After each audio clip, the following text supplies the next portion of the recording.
माणसांचा जन्म हा प्रत्येक घराघरात होतो, परंतु माणुसकी ही ठराविक ठिकाणीच जन्म घेते व माणुसकी जिथे जन्म घेते तिथे परमेश्वराचे वास्तव्य असते.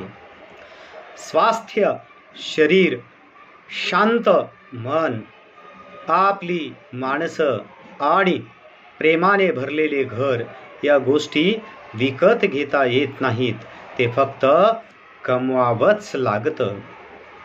दांत चाहे कितनी भी बार जीभ को काटे, फिर भी वे दोनों साथ रहते हैं और साथ का काम करते हैं. यही क्षमा व संबंध की भावना है.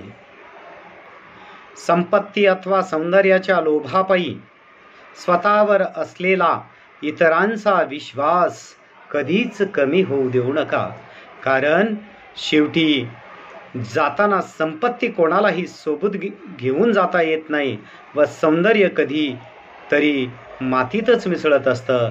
विश्वास मात्र आपल्याला शेवटपर्यंत साथ देत असतो. स्मशानभूमीमधील त्या राखेमध्ये खूप शोध घेतला, पण माणसाचा तो मान, सन्मान, अहंकार, रुबाब, स्वार्थ कुठेच सापडला नाही, जो की तो आयुष्यभर मिरवत होता. साधेपणा हे अंतिम सौंदर्य आहे. क्षमा ही परम शक्ती आहे. नम्रता हा सर्वोत्तम युक्तिवाद आहे आणि ओळख हा चांगला संबंध आहे.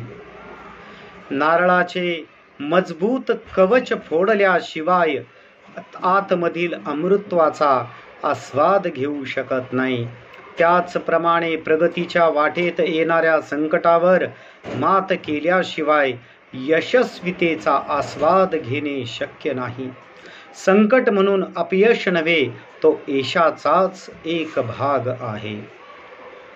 गुंता झाला की हळूहळू संयमाने सोडवावा, मग तो दोऱ्याचा असो किंवा स्वतःच्या मनातल्या विचारांचा असो.